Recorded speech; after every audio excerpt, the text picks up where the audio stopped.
Bonjour à tous, c'est Claire, bienvenue dans cette vidéo où nous allons découvrir l'Oracle of Roses, l'oracle des roses de Sherilyn Darcey. Alors Sherilyn Darcey, c'est une auteure que j'aime beaucoup, qui est une herboriste aussi, donc elle fait pousser plein de plantes chez elle, elle travaille énormément avec l'énergie des plantes et la signification symbolique et magique des plantes, et donc nous allons découvrir son nouvel oracle qui sort juste et qui est publié chez Rockpool. Alors qu'est-ce qu'on voit derrière? Les roses vous soutiendront, vous protégeront et vous guideront.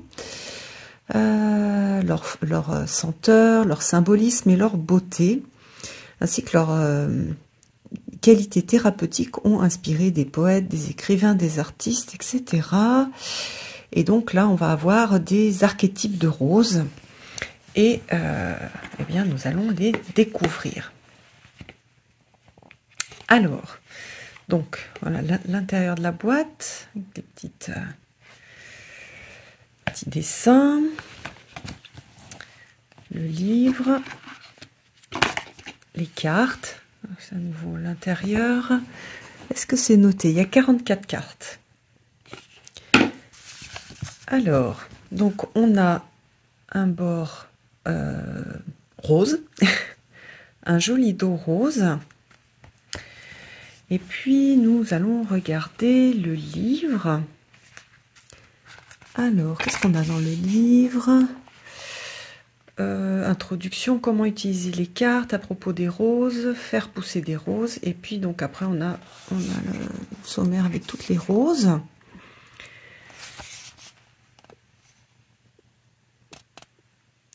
Et puis, donc, elle a une introduction sur les roses, sa vision des roses, le fait que, voilà, elle raconte une petite histoire aussi, pourquoi est-ce que certaines personnes aiment les roses, d'autres non. On a des tirages, des idées de tirage, avec des choses intéressantes, je trouve. Celle-ci, ce qu'on doit laisser aller, en fait, les choses que l'on doit garder, ce que l'on doit apprendre. Qu'est-ce qu'il y a d'autre? Pourquoi est-ce que ça se produit? Et quelle est la raison, quelle est la raison principale derrière? L'ombre. Derrière la situation ou la personne, le côté positif, et la personne, la situation qui apportera la meilleure solution. Ok. Voilà, donc plusieurs choses. Donc après une proposition de travail avec les archétypes des roses, donc on va prendre une des cartes et puis on va se poser tout un tas de questions. Hop. Alors, qu'est-ce qu'elle met aussi? Donc, met des choses sur le fait de faire pousser des roses. Donc, le fait d'acheter aussi une rose. Donc, il y a des choses sur l'eau, sur le sol, la qualité du sol, etc. Et ensuite, on a 2 pages pour chaque carte. Donc, par exemple, celle-ci, c'est la démocrate. On a le nom de la rose, qui d'ailleurs, vous voyez, est sur la carte. On a la signification oraculaire, l'exploration ethnobotanique de l'archétype, par exemple, avec une sorte de question, des notes sur la botanique et l'énergie des plantes. Donc on a des mots-clés, des dieux ou des déesses qui sont liés et le signe astrologique. Et ça pour toutes les cartes. Alors, on va regarder les cartes maintenant. Donc, vous voyez que aussi on va avoir, je pense, c'est la famille de roses. Donc là, c'est une rose sauvage. D'ailleurs, on voit, elle est beaucoup moins complexe que les roses cultivées. La pionnière. Ah.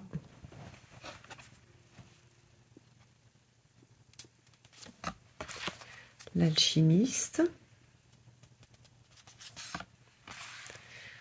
Challenger, donc on est toujours dans les roses sauvages. L'architecte, donc en fait, on n'a pas forcément besoin de connaître la variété de la rose, on va se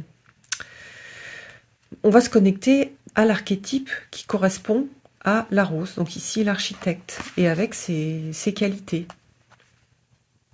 Le guérisseur, le ou la rebelle,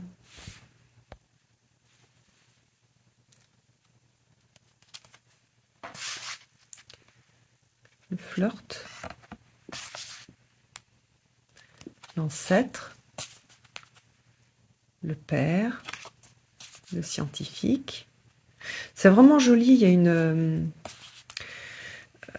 ça fait un peu ancien en fait, on a l'impression d'avoir des petits...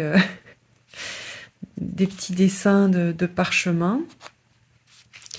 Et ça accompagne joliment tous ces archétypes. Vous voyez que chaque fois, on a des archétypes de personnes, la mère. Donc, on va plus faire un travail de psychologique plutôt qu'un travail, on va dire, de qu'est-ce qui va se produire dans le passé. Je trouve que vraiment, ce qui est proposé, en tout cas, en travail psychologique, voilà, c'est plutôt ça, est super, super intéressant. Donc, c'est très différent de ces jeux précédents.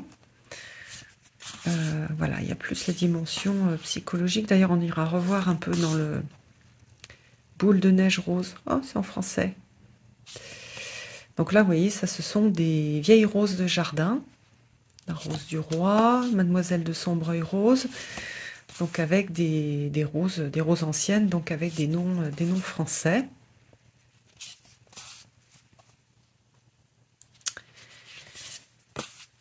Empereur du Maroc.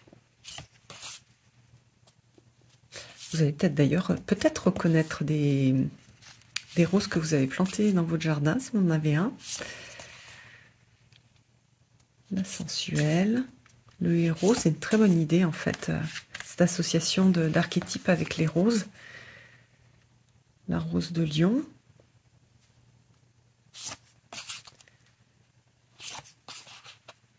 La duchesse d'Édimbourg. L'alchimiste. Le sauveur. L'innovateur. Le sage. Et celui, le chercheur. Avec Miss Robert Péry. Non, Péry. Donc voilà pour... hop, c'est un démocrate. Voilà pour les cartes. Alors attendez, je veux juste regarder un peu cette partie d'archétype. D'accord, donc c'est assez court quand même au niveau du texte. Et au niveau de la signification, par exemple, ici on a le père.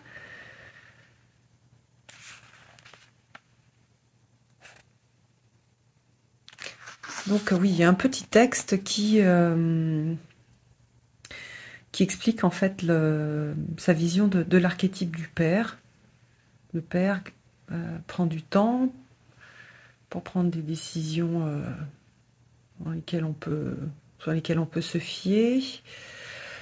Courageux, capable, et ils inspirent un sens de leadership tranquille.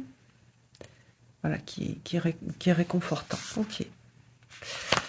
Donc on a plutôt, je crois qu'on a plutôt des archétypes positifs de ce que j'ai vu jusqu'à présent. Donc ça c'est bien. Enfin en tout cas voilà, on va juste travailler avec des parties de soi qui sont lumineuses.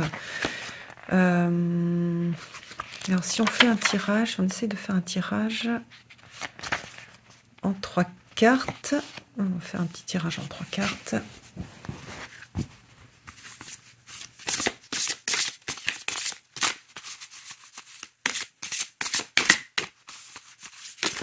Oups. Voilà.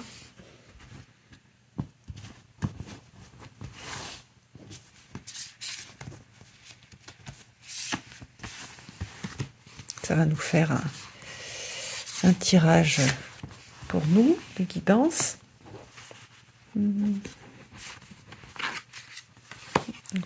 Alors,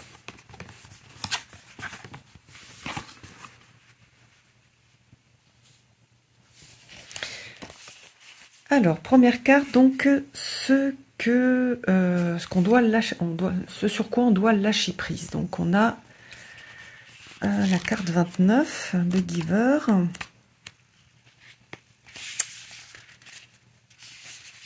Alors, on va regarder avec les mots-clés: l'éducation, la générosité, la communion, la compassion.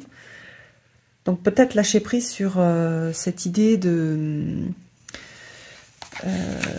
d'être celui qui donne aussi. Hein. What do you offer legacy will be? D'accord. Ce que l'on a à offrir, c'est vrai que parfois on se dit qu'il faut que on laisse une trace, ou il faut qu'on soit absolument généreux, qu'on ait absolument de la compassion. Donc là, ce qu'on a à lâcher prise, ce sur quoi on a à lâcher prise, c'est comment dire, cette obligation qu'on se donne. Et justement, on se donne pas l'autorisation d'être naturel et de relâcher la pression, sachant que parfois il n'est pas bon de tout donner, donc il faut aussi faire attention. Il y a cette idée de se sentir redevable vis-à-vis de la communauté, de faire vraiment attention aux autres, faire attention aux gens autour de nous. Parfois il faut revenir à soi pour voir ce qui est juste pour soi, si on est très fatigué, si on a besoin de s'occuper, enfin on peut pas s'occuper des autres si on n'est pas suffisamment bien soi-même. Donc voilà, il y a tout ça à lâcher prise, sur lesquels lâcher prise, toutes ces choses où on va essayer de revenir un petit peu à soi, d'être un peu plus auto-centré pour pouvoir après être capable de donner. Mais pour l'instant, c'est ça sur lequel on a à lâcher prise. Après, ce que l'on doit garder, c'est the mystique. Alors, the mystique, avec la boule de neige rose, la rose de boule de neige. Religion, croyance, dévotion, inspiration, la conscience. Donc, on voit que là, cette carte-là, elle est très tournée sur les autres et sur la relation aux autres. Celle-ci, elle est très tournée vers le soi. La dévotion et le travail mystique, et pour ça on a besoin quand même d'être centré sur soi et de pas être sollicité par les autres. Donc on a cette idée de lâcher la sollicitation et l'interaction avec les autres pour être centré, pour pouvoir développer ce sens mystique et voilà, la connexion à la vie, au sens de la vie. Et à la spiritualité. Et puis la troisième carte, c'est ce que l'on doit apprendre, et c'est le compagnon. Ça, c'est une rose de Provence. Qu'est-ce qu'on a? Alors, les relations, le partenariat. D'accord, la loyauté. Ok. Alors c'est intéressant parce que c'est un petit peu une carte qui ressemble à The Giver. Donc, mais le Giver, généralement c'est dans un sens. C'est moi qui vais donner. Donc je suis dans cette idée de il faut que je donne, il faut que j'offre, il faut que aussi je laisse une trace. Dans la mystique, il y a une idée de retour à soi, peut-être retour à ses valeurs. Donc il y a ce travail à faire pour pouvoir développer plus un sens de compagnon, c'est-à-dire avec un double sens. J'offre et je reçois, et puis pas forcément quelque chose de... dans le The Giver, il y a aussi quelque chose d'assez centré où c'est moi qui donne et les autres reçoivent. Ici, je suis au même niveau que les autres et je donne et je reçois. Et donc, c'est ça que j'ai à apprendre, cette sorte d'équilibre qui est beaucoup plus juste, qui parfois, paradoxalement, est moins confortable pour l'ego, qui se trouve mieux, qui a une meilleure reconnaissance quand il est celui qui donne. Mais voilà, c'est ce que j'ai à apprendre en me recentrant un petit peu sur moi et sur mes valeurs, sur ce qui est juste, etc. Et ça va me permettre d'être en meilleure interaction avec les autres. Donc voilà le type de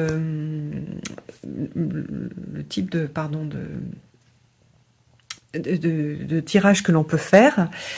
Je trouve que c'est très intéressant et c'est un jeu, oui, que j'ai hâte de plus utiliser. Puis en plus, moi j'aime beaucoup les roses, hein, j'en ai beaucoup dans mon jardin. Donc je fais partie des gens qui adorent les roses. Donc ça peut, voilà, ça peut être un bon complément. Et vous voyez qu'on peut aussi faire, puisqu'il est basé sur des archétypes, des tirages sans ajouter d'autres jeux. Il se suffit aussi à lui-même. Donc voilà. Je vous embrasse tous. Je vous donne rendez-vous pour une prochaine vidéo. À bientôt!